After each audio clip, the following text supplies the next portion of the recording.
Time. It's the one thing Christopher Nolan has never stopped fighting, and now he's doing it again. A new film, Amy Thorborn, a journey so massive that theaters are already sold out, a year before release. The Odyssey. But before we can even ask, can Nolan win another Oscar? We have to understand why his mind doesn't work like anyone else's. Because Nolan doesn't just make movies. He bends reality, folds emotion, fractures time itself, and somehow turns chaos into order. And if you think you know how he got here, you don't. The architect of impossible ideas. There's a myth about geniuses that they wake up brilliant one morning and the world simply notices. For Nolan, brilliance came crawling through film grain, one stolen camera roll at a time. He started with nothing. No studio, no stars, no permission. Just a second-hand 16mm camera and an obsession. How do you trap time on celluloid? That question birthed Following, a black and white puzzle built for the price of a used car. He shot it on weekends with friends, rewrote scenes in editing, and accidentally discovered the rhythm that would define him. Non-linearity. Every cut a question,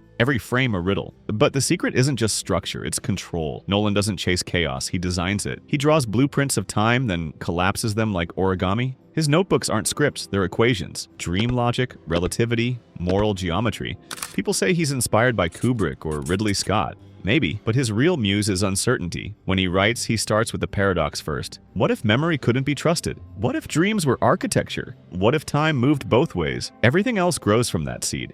He once said, "Reality feels like a mystery that's already been solved, but I keep checking the answer." That's Nolan. I'm terrified that truth might be an illusion he himself created. And somewhere in the sleepless years between Memento and Inception, he began sketching a story he never dared to film. A story about a man lost across infinite timelines, searching for his home, a modern odyssey. But that idea went missing, buried, until now. Keep it in your head, we'll come back to it. The age of impossible cinema. He didn't explode into Hollywood, he detonated it. After Memento rewired how stories could be told, he walked into studios with the confidence of a mathematician who already solved the equation. Then came Insomnia, his only remake, but also a warning shot. Give him structure, he'll bend it. Give him limits, he'll erase them. And then The Prestige. Two magicians, one secret, endless obsession. But the trick wasn't the cloning machine or the twist ending. The real trick was Nolan himself, showing audiences the blueprint in plain sight and daring them to miss it. Every film since then, a new layer of the same experiment. Inception, a heist inside consciousness. Interstellar, a love letter across space-time. Tenet, a palindrome of destruction. Oppenheimer, a man creating the end of the world and calling it progress. Here's the thing people forget. Nolan doesn't make sci-fi. He makes emotional geometry. Every formula, every paradox, every ticking clock, it's just another way to measure guilt, faith, or love. He writes physics like poetry. He edits emotion like mathematics. His team calls his sets controlled storms. No skin takes unless absolutely necessary. No digital backlots. Every explosion real. Every IMAX frame sacred. He still refuses to shoot in 3D because eyes weren't built for gimmicks. They were built for awe. So how does he build a we? It starts months before shooting. He handwrites timelines on one giant chalkboard. Arcs, loops, collapses. Every timeline must converge on a single emotional constant. What he calls the point of gravity. If that point moves even slightly, the movie falls apart. That's why his scripts read like engineering diagrams. Dialogue and detonators, philosophy and fire. And yet, something's changed. During Oppenheimer, Nolan did something he'd never done before. He broke his own law of detachment. He let emotion lead logic. You can feel it. The trembling hands, the silence, the horror of brilliance. It won him his first Oscar, but it also unlocked something else. Something dangerous. Because now he knows he can fuse intellect with pure feeling. And that combination could birth a film no mind can fully map. And that, insiders whisper, is what The Odyssey is. A film written during the making of Oppenheimer, scribbled in the margins of nuclear notebooks. A film about creation, destruction, and the man who sails between both. Tickets sold out without a single frame released. Why? Because Nolan has built trust through mystery. He's the only director audiences pay to confuse them. But confusion is never the goal, it's revelation. Did it ever feel like this is going to be complicated for the audience, or did you have any concerns about it being a difficult thing for an audience to grasp, or did it feel that it was something that people could grasp? Well, it's like it, you know? I mean...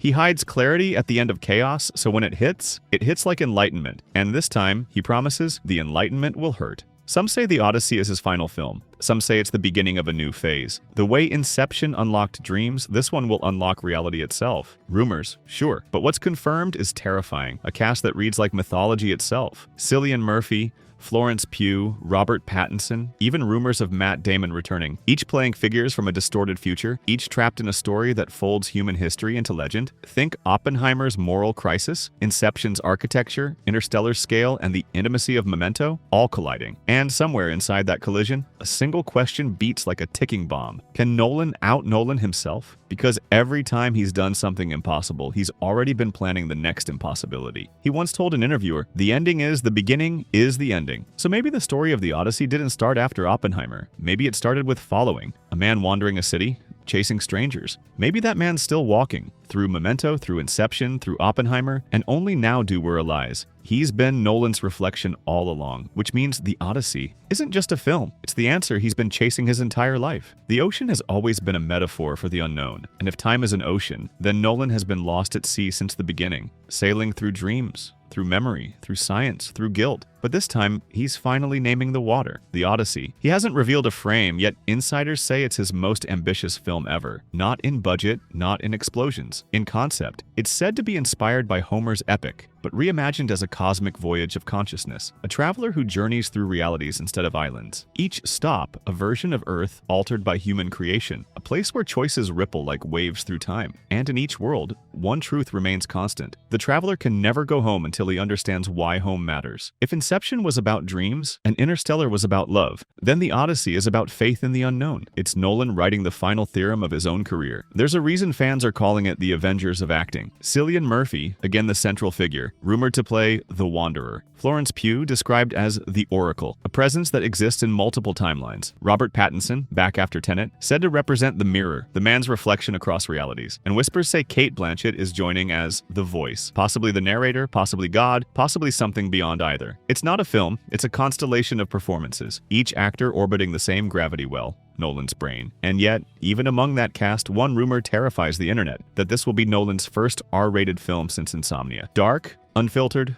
philosophically naked, and yes, the rumors of nudity are real, but not the kind you think. Sources say it's not for shock, it's for vulnerability. He wants to strip away metaphor, to expose the human soul literally and symbolically, to make audiences see humanity bare, without costume, without time, without armor. Because this time, he's not building worlds, he's tearing one down. And that's the irony. The man who made Oppenheimer about the father of the atomic bomb is now making The Odyssey about the man trying to undo what creation destroyed. That's why tickets vanished in hours. People aren't buying a seat, they're buying entry into the unknown. Because when Nolan makes a movie, it's not content, it's an event horizon. The process? Chaos with a blueprint. You'd think by now he'd rely on comfort. He doesn't. Insiders from Oppenheimer's post-production say Nolan started The Odyssey's pre-production before he'd even accepted his Oscar. He was editing one reality while writing another. His team described his notes as unfilmable poetry, lines that read like riddles. A man trapped between cause and effect. Every shore is an echo of another. Find home before home finds you. It's the same notebook, they say, that he used when developing Inception. The same structure, the same architecture, a maze of ideas with one center, truth.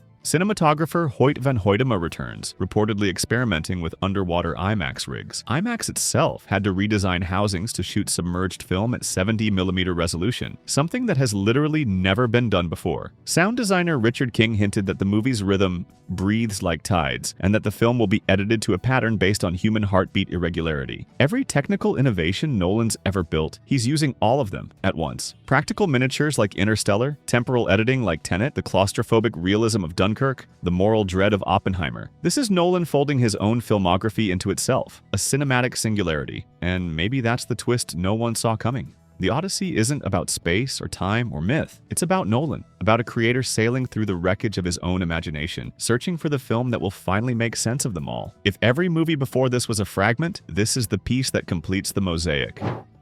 The first line of Homer's Odyssey is, "Tell me, O muse, of the man of many ways who has driven far journeys." That's Nolan, the man of many ways. Driven through film after film, searching for meaning. And just as Odysseus took 10 years to reach Ithaca, Nolan has taken 25 years to reach this. From Following to The Prestige, from Inception to Oppenheimer, each story was a map, not a destination. He's been drawing the same circle again and again, and finally, The Odyssey closes it. That's why it feels like prophecy. The feeling that everything he's done was leading here. So, can it win him another Oscar? If If you measure by ambition alone, absolutely, but Nolan's greatest enemy has never been other directors. It's comprehension. Academy voters fear what they don't understand. They reward empathy over intellect, and Nolan? He makes movies where empathy is intellect, where understanding is the emotion. The Odyssey could be his perfect storm. Emotion and intellect fused into something neither side can resist. A film so deeply human it wins hearts, and so mathematically precise it commands respect. If he balances those forces, if the final act lands not just visually but spiritually, then yes,